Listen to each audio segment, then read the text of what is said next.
Okay, Matt Macunas, Legislative Liaison and Marketing Manager with the Connecticut Green Bank.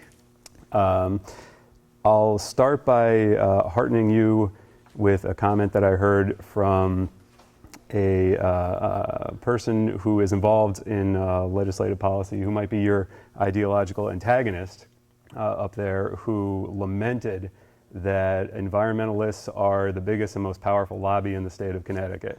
I know there's always evidence to the contrary sometimes, but I wanted to hearten you with those comments. So initially, my plan was actually, and I will talk about our legislative success, just to breeze through a quick overview of Green Bank. I know you're all very familiar with it, most likely. I'll get into what we've been doing more recently, some very recent initiatives that we're starting to embark on. And I'll also talk about that legislative success to scale up solar power in the state of Connecticut. So the Green Bank's mission is to leverage limited ratepayer dollars to attract multiples of private investment into the state of Connecticut, into the clean energy space. Throughout the 2000s, we were known as the Clean Energy Fund. You're probably all familiar. Clean Energy, Let's Make More. It was a great bumper sticker. It was my favorite one back then. The model back then, across the nation really, as far as incentivizing clean energy development, was to give a subsidy so that homeowners and businesses could better afford those sorts of clean energy improvements. That model is great. It affects consumer purchasing behavior. But the problem is the money is finite, and so in order to scale that up into what we need to get to Jeff's point of where are we at by 2050 and what have we done on energy improvements, we need to do a little bit more. So the legislature in its wisdom created the Green Bank, transforming this agency in 2011 into a quasi-public agency that is allowed to use different financial levers in order to draw in that private investment. From 2000 to 2011, we attracted, I'd say, $300 million in project investment into the state of Connecticut for clean energy.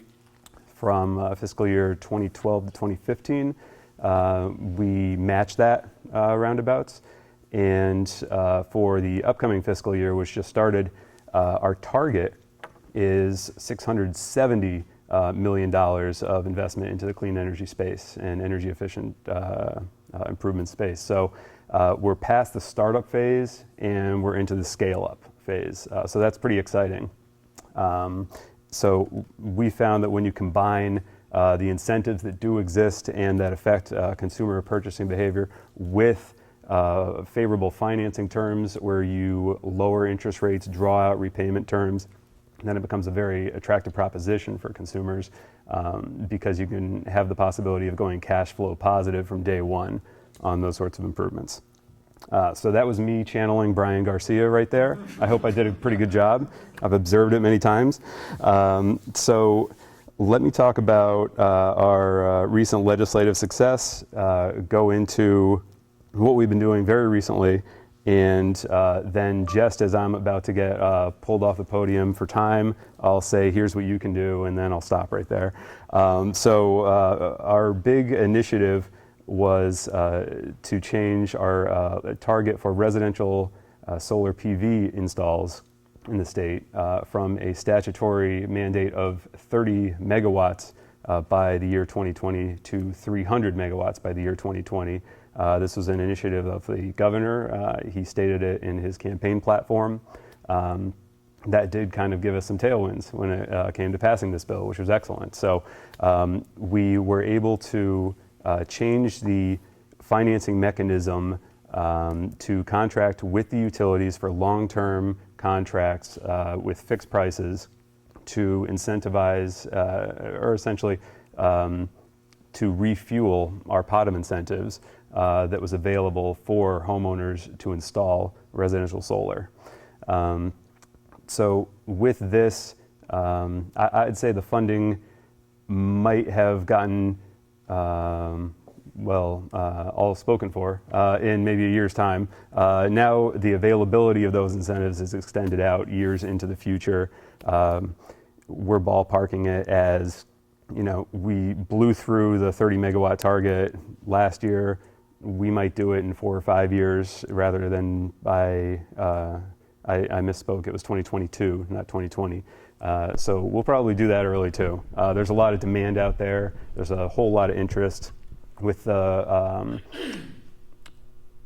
arrival of a lot of the nationals too. Solar City's been here. They're actually across from our office in Rocky Hill. Vivint, I believe it was, the second largest solar provider in the nation, just announced that they're coming in. So the lease model is going to be very popular too. So what have we been doing lately? CPACE, Commercial Property Assessed Clean Energy. We are at about 100 projects around the state. I think 2/3 of the towns in the state have signed up to be CPACE towns. This is something that if you haven't experienced in your town, the local ordinance that would be required to enlist and become a CPACE eligible town, then I would encourage you to talk to your first selectman or mayors about that. It's a very attractive way for businesses to be able to make clean energy improvements, and we've been seeing some excellent ones lately. Just this past week, we cut the ribbon on a massive solar carport, the biggest in New England, over in Woodbridge at the Jewish Community Center. 2,900 panels up there, and they use CPACE financing.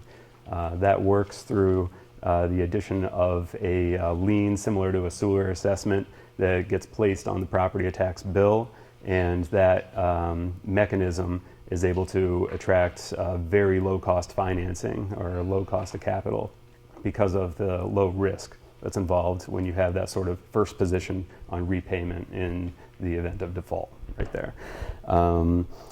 Let's see, we've got a number of anaerobic digester projects on tap, farm to food waste. That's going to be a whole lot of project investment. Those things are costly, they take a while to get off the ground, but they're excellent technologies and they're worth it. Bridgeport is in the midst of working out final project details for a thermal energy loop, that Danish technology, around their city. That should be very exciting.